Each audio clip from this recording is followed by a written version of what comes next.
आत्मसम्मान को ठेस किसने पहुंचाई? ना भाजपा पहुंचा रही है, ना लोजपा पहुंचा रही है, ना राजद पहुंचा रही है। उनकी पार्टी के लोग ही उनके आत्मसम्मान को ठेस पहुंचा रहे हैं। उनके ऊपर ये आरोप लगाना कि भाई आप पार्टी में व्यक्ति विशेष नेता को ही आप ज़्यादा प्रमोट करते हैं, तो यही बात तो हम लोग बार बार कह रहे हैं कि भैया जनता दल यूनाइटेड में खेमे बन चुके हैं फिलहाल।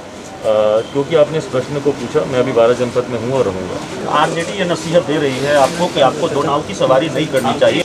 हम लोगों ने उत्तर प्रदेश की इकाई को स्वतंत्रता दी है कि वो जिस भी गठबंधन के साथ वो चुनाव लड़ना चाहें, तो ये राज्य इकाई तय करेगी। बहुत जल्द मुझे लगता है कि उनका औपचारिक प्रस्ताव लोक जनशक्ति पार्टी के केंद्रीय संसदीय बोर्ड में भी आएगा।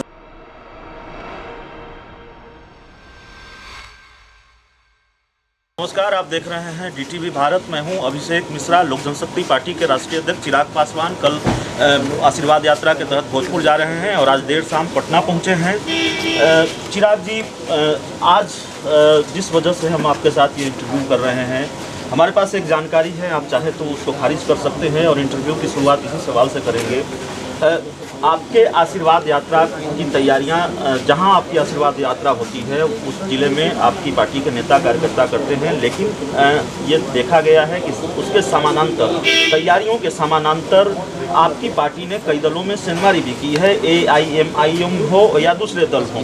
एक जानकारी जो हमारे पास है, और मैं फिर कह रहा हूँ, आप चाहें तो इसको खारिज कर रहे हैं, बीजेपी और जेडीयू के कई नेता आपकी पार्टी के संपर्क में हैं। आपने पहले भी जेडीयू के कुछ नेताओं को अपनी पार्टी में शामिल कराया है। सेंधमारी होने जा रही है जेडीयू बीजेपी में आपकी तरफ से?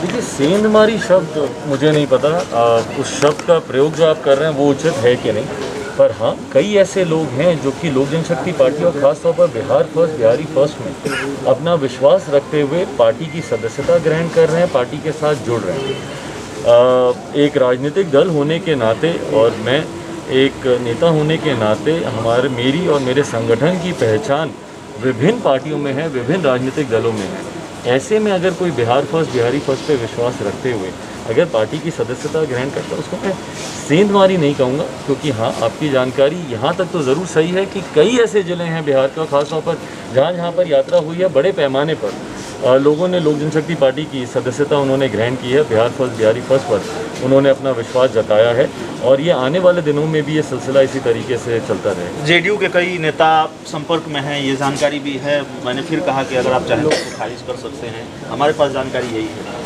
मेरे पास कई ऐसे प्रस्ताव सामने आ रहे हैं, कई ऐसे प्रस्ताव आए हैं जो लोक जनशक्ति पार्टी की सदस्यता लेना चाहते हैं, बिहार फर्स्ट, बिहारी फर्स्ट के लिए काम करना चाहते हैं। अगर इंटरव्यू की शुरुआत जेडीयू से, तो एक सवाल फिर जेडीयू से।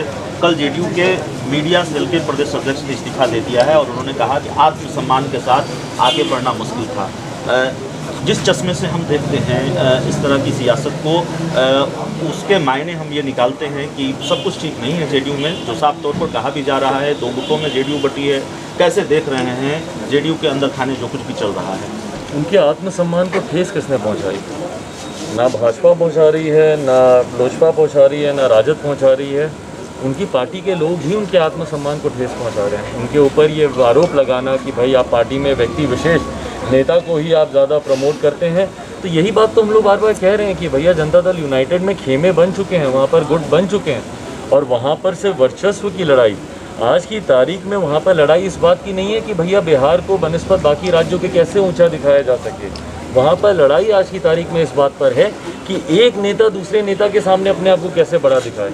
उनके राष्ट्रीय अध्यक्ष उनके केंद्रीय मंत्री के सामने बड़े होते हैं, या उनके केंद्रीय मंत्री उनके राष्ट्रीय अध्यक्ष के सामने बड़े होते हैं, या मौजूदा मुख्यमंत्री उन सब पर भारी पड़ते हैं, या उनके संसदीय बोर्ड के अध्यक्ष इन सब पर भारी पड़ते हैं। ये वर्चस्व की लड़ाई वहाँ पर चल रही है और जिसका खामियाजा उनके संगठन के जो मेहनती लोग हैं, जिनका आपने जिक्र किया, ऐसे लोग उसका खामियाजा भुगत रहे हैं। और यही वो लोग हैं जिनको पार्टी में अब खेमे की वजह से या उनके ऊपर अब ये चिन्हित कर दिया गया है कि भैया आप इस गुट के हैं, आप इस गुट के हैं, उसकी वजह से उनको वो पार्टी में सम्मान नहीं मिल रहा। और जिसकी वजह से आप देखेंगे, मैंने तो अभी से ही नहीं, मैं बहुत समय से इस बात को कह रहा हूँ कि जनता दल यूनाइटेड में आने वाले दिनों में और बहुत बड़ी टूट देखने को मिलेगी। बहुत जल्दी सवाल आपने ये कहा कि अभी हमारा फोकस विधानसभा चुनाव को लेकर नहीं है, अभी हमारा फोकस आशीर्वाद यात्रा को लेकर है, किसके साथ गठबंधन होगा। लेकिन आरजेडी ये नसीहत दे रही है आपको कि आपको 2 नाव की सवारी नहीं करनी चाहिए। आरजेडी के प्रधान प्रवक्ता हैं भाई वीरेंद्र, उन्होंने कहा है कि चिराग जी को ये तय करना होगा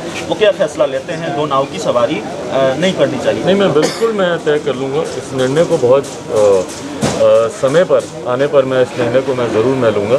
फिलहाल जैसा मैंने कहा कि मेरी प्राथमिकता मेरी पार्टी, मेरे संगठन को मजबूत करना है। इस यात्रा के माध्यम से भाई आप खुद देख रहे हैं, आप मुझे टोक दीजिएगा तुरंत अगर मैं बड़ी बात करूं, आप खुद देख रहे हैं जो एक अपार जन सैलाब इस यात्रा को अपना समर्थन दे रहा है, बड़ी संख्या में लोग पार्टी के साथ जुड़ रहे हैं। तो मेरा उत्तरदायित्व, मेरी प्राथमिकता उनको अपने साथ संजोना है, उनको बिहार फर्स्ट, बिहारी फर्स्ट के कार्य में उनको लगाना है। तो मेरी प्राथमिकता आज की तारीख में गठबंधन नहीं है। गठबंधन भी, क्योंकि ये चुनावी प्रक्रिया होती है, तो जैसे ही चुनाव सर पर होंगे गठबंधन का स्वरूप भी समय पर तय कर लिया जाएगा। बट अभी आज की तारीख में मेरी प्राथमिकता सिर्फ और सिर्फ मेरी पार्टी। और यूपी में तो चुनाव है, यूपी चुनाव लड़ेंगे, किसके साथ लड़ेंगे? बिल्कुल, लोक जनशक्ति पार्टी उत्तर प्रदेश का भी चुनाव लड़ेगी और हर राज्य की तरह हम लोगों ने उत्तर प्रदेश की इकाई को स्वतंत्रता दी है कि वो जिस भी गठबंधन के साथ वो चुनाव लड़ना चाहें तो ये राज्य इकाई तय करेगी। बहुत जल्द मुझे लगता है कि उनका औपचारिक प्रस्ताव लोक जनशक्ति पार्टी के केंद्रीय संसदीय बोर्ड में भी आएगा और उसके बाद इस पर एक आखिरी सवाल, 12 जनपद के बंगले को लेकर कई तरह की खबरें चल रही थी हाल के दिनों में, एक्सटेंशन शायद आपने मांगा है, उसको लेकर क्या होगा? देखिए, मुझे नहीं लगता कि एक घर कोई ऐसा सार्वजनिक विषय है जिसके बारे में मैं टिप्पणी करूं। बट फिलहाल क्योंकि आपने इस प्रश्न को पूछा, मैं अभी 12 जनपद में हूं और रहूंगा। तो चिराग पासवान हमारे साथ थे, लोक जनशक्ति पार्टी के राष्ट्रीय अध्यक्ष, और इनसे हम बातचीत कर रहे थे। कई सवाल, यूपी चुनाव से जुड़े हुए सवाल, बिहार की राजनीति के मौजूदा घटनाक्रमों से जुड़े हुए सवाल, जिस पर जवाब तलाशने की हमने कोशिश की है। इस पूरे इंटरव्यू में इतना ही। कैमरामैन अनीस के साथ DTV भारत के लिए अभिषेक मिश्रा, पटना।